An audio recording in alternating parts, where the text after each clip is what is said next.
Okay sir. இப்ப வந்து coin டிசிஎக்ஸ்ல பார்த்தீங்கன்னா வந்து ஹேக்கிங் நடந்திருக்குது. இப்ப சில நாட்களுக்கு முன்னாடி வந்து $44 பில்லியனுக்குமே வந்து லாஸ் பண்ணியிருக்காங்க. இது எப்படி சார் நடந்தது? ஸோ இன்னுமே வந்து காயினிக்ஸ் வந்து இந்த டீல்ஸ் ம். வந்து வெளியில சொல்லல. அவங்க வந்து ஓரளவுக்கு ஹை லெவல்ல சொல்லியிருக்காங்க. ஸோ இந்த 44 மில்லியன் கிட்டத்தட்ட நம்ம ஊர் காசுல வந்து ஒரு 350 கோடி ரூவா. ம். அது வந்து இன்னொரு வாலெட்ல வச்சிருக்காங்க. அந்த வாலெட் மூலமா வந்து இந்த லிக்விடிட்டி ப்ரொவிஷனும் நீங்க ஆர்டர் புக்ல பார்த்தீங்கன்னா நெறையா பை பண்றதுக்கு ஒரு 10 பேர் இருப்பாங்க. செல் பண்றதுக்கு 10 பேர் இருப்பாங்க. பிளஸ் இந்த ஆர்டர்ஸ்லாம் இந்த எக்ஸ்சேஞ்சோடது மட்டும் இருக்காது.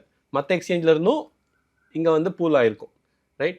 ஸோ அந்த மாரி பண்றதுக்காக ஒரு இடத்துல ஒரு வொர்க்கிங் கேபிட்டல் மாரி ம். காசு போட்டு வச்சிருந்தாங்க. அந்த ஒரு வாலெட் ஹேக் ஆயிருக்கு. அவங்களோட மெயின் வாலெட்ஸ்லாம் வந்து ஹேக் ஆகல. மெயின் வாலெட்ஸ் ஹேக் ஆயிருந்தா இந்நேரத்துக்கு அவங்க கம்பெனியே மூடுற மாரி ஆயிருக்கும். ஸோ லக்கிலி ஒரு 44 million less than 10% of overall customer holdings அது ஹேக் ஆச்சு. அவங்க இன்னும் என்ன சொல்லிட்டாங்கன்னா, எங்ககிட்ட அதோட அதிகமா காசு இருக்கு. அதனால இது வந்து கஸ்டமருக்கு எந்த பாதிப்பும் இல்ல. அந்த ம். மாரி அவங்க சொல்லியிருக்காங்க. இன்னும் டீட்டெயில்டா எப்படி அந்த ஹேக் நடந்தது, என்ன ஆங்கிள் ஆஃப் அட்டாக் அது எல்லாமே வந்து நெக்ஸ்ட் 1 ஆர் 2 வீக்ஸ்ல வந்து I think they will release that information.